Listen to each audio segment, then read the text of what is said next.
All right, Trojan fans, we got some breaking stuff here, breaking news here, real quick. Dylan Raiola is going to decommit from Georgia, right? It says, which, yep, so decommitting from Georgia to go to Nebraska. So you're seeing the Matt Rule effect there as well. So that's huge news right there. And then you got Carlin Jones commits to USC. We'll do a further breakdown of him later on. But Carlin Jones commits to USC. Dylan Raiola decommits from Georgia to go to Nebraska. And then we are hearing. I'm just seeing on Twitter right now that sources tell Arrogant Nation, Fight on Rusty, who is a pretty reliable source, that Tackett Curtis could be entering the portal as well. Tackett Curtis could be entering the portal, so that should be interesting to see what happens as far as that goes. So you got Tackett Curtis possibly going to the Tackett Curtis possibly going to the portal. You got Dylan Raiola switching from Georgia to Nebraska. You gotta wonder what's going on in Georgia right now, but I mean we'll see what happens there. And then you have Carlin Jones from Bay City, Texas, 6'3", 290. We like those big boys. We want those big boys coming from the South to come play out west, right? We like those guys. So we'll see if the Trojans can hang on to him. He chose USC over Ohio State and Alabama. Now, back to your show.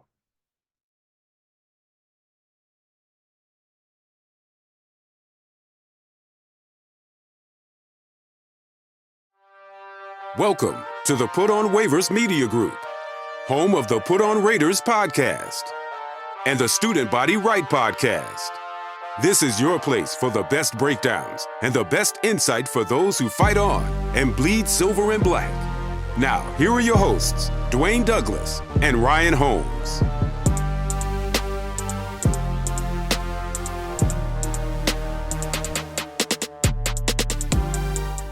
And welcome everybody to the glorious episode of the Student Body Right USC podcast. I'm your host, Dwayne Douglas, and as always, I am podcasting off of the beautiful shores of the Pacific Ocean. Beautiful day out here in Southern California. PORSBR is my Twitter handle. Definitely check out that text line and get those questions. Last episode, we had some questions, that I answered for you guys. So we love all that. And also, hit the bell for the notification, and then leave a comment. We love comments. We post those comments on Twitter, and we talk about those comments on the show as well, for this show or the Put on Raiders podcast. And also the Signal Caller. The Signal Caller is your look into the 2024 quarterback draft class. Should be a good one. And we are excited about bringing you that. Thank you for listening to the show in listening and watching the show in British Columbia, Driggs, Idaho, San Francisco, California, Spotsylvania, Virginia. Never heard of that city before, but thank you. Downey, California, High Point, North Carolina. We got, who else we got over here? We got Riverside, California, and we got Frankfurt out here, Frankfurt, and you got Jamaica, Kingston, Jamaica, and we also got one last one. Let's start Aurora, Colorado as well. Watching and listening to the Student Body Right USC podcast. So let's talk defensive backs. Let's talk Doug Belk. Born in Georgia, 36 years old. He is the current defensive back coach for your USC Trojans. So that's a good thing. He started off his career with Alabama in 2014, 2016. So he's learned from Nick Saban, one of the best ever, one of the best ever to do it. Went to West Virginia, and then went to Houston, where he became the DC.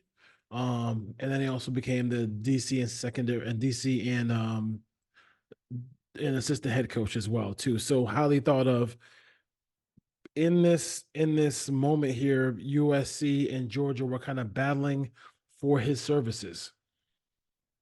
So they're battling for his services. So it is kind of cool to see that that USC got a win over Georgia in this moment. Um and he comes very highly recommended. And as far as the recruiting of the South and being able to talk that language and know where that small towns are in the South and everything like that, whether it's Florida, Georgia, Alabama, he coached in two out of three of those states, and he kind of knows how to talk Georgia. He knows how to talk, Alabama. He knows how to talk SEC. And when you're competing with some of these SEC schools for talent, that's where, especially defensive back talent, because the SEC has produced some of the best defensive backs in history of the NFL, history of college football, and he gives them an opportunity to do that. And I think that's something that's big. When you have a choice to go back home, like think about that for a second. We have a choice to go back home and go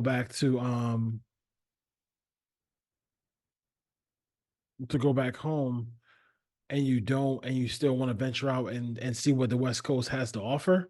I think that's a really cool thing.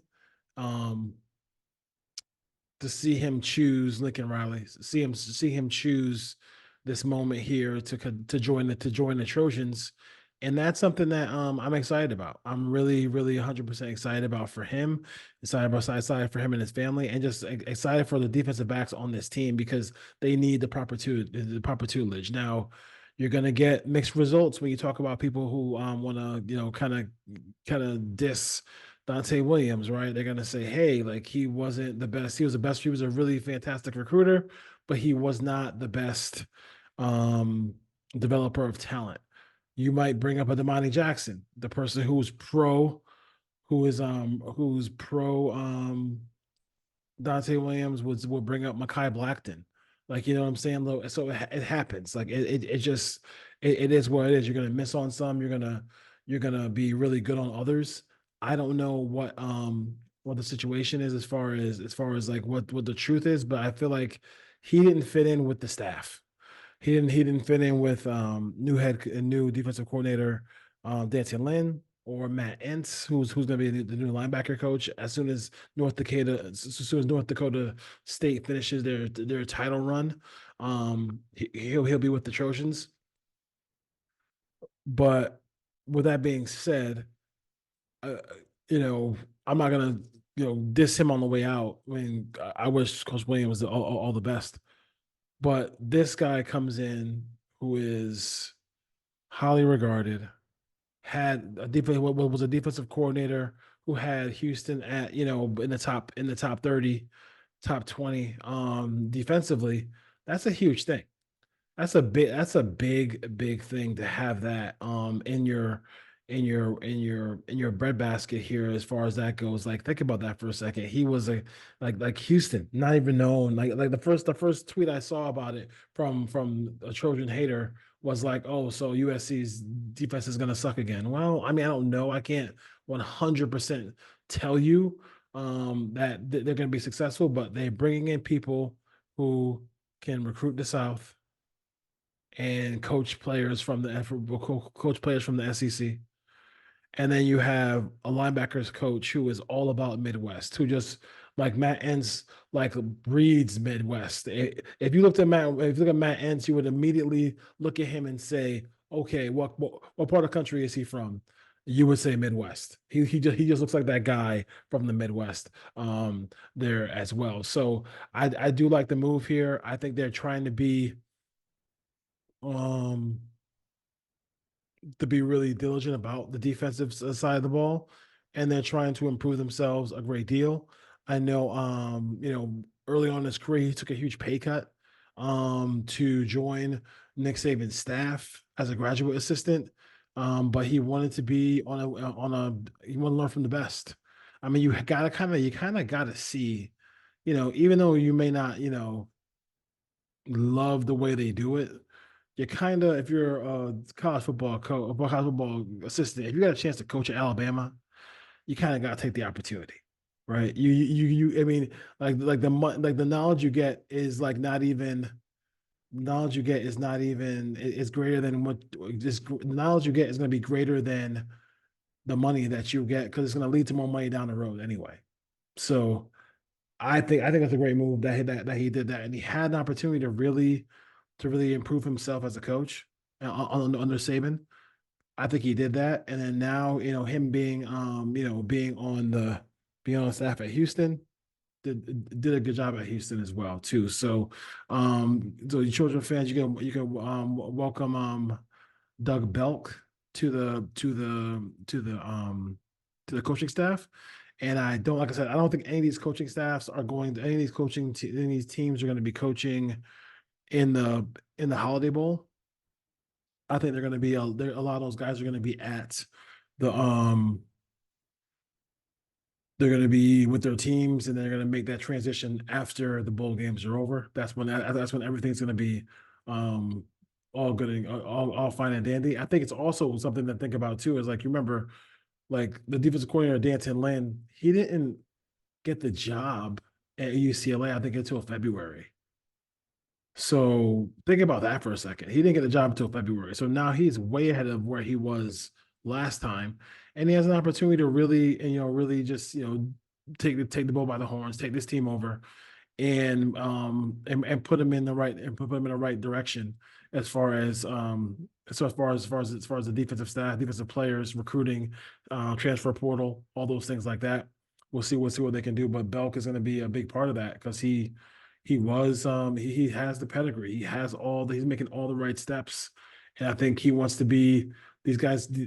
When you're a head coach like Lincoln Riley, you got to have young coaches behind you who want to be head coaches down the road. And I think if things go right, they're going to be head coaches on the road. And then it's going to be fun to see. It's a good problem to have assistants leave your program to be head coaches somewhere else. We just saw James Franklin lose Manny Diaz to Duke. Like, I mean, that's a good thing. That means you as a head coach were doing the right thing, and that assistant head coach, that defensive coordinator was doing the right thing as well, right? So cool things there going on with the Trojans on the defensive side of the ball with the coaching staff. Now they need the pieces, they need the players, right? They need the players. Need the players to keep coming in and fill out that roster for the 2024 season. All right, Trojans. Every day, every week, every month, every year, you got to fight on. Straight pass play for Washington. Penix going far side. End zone. Odunze. Revenge. Penix going deep. Odunze turned around. Found the ball. Touchdown. Listen, the coverage was first down yardage. Final minute now of the first half as Penix heaves it down into the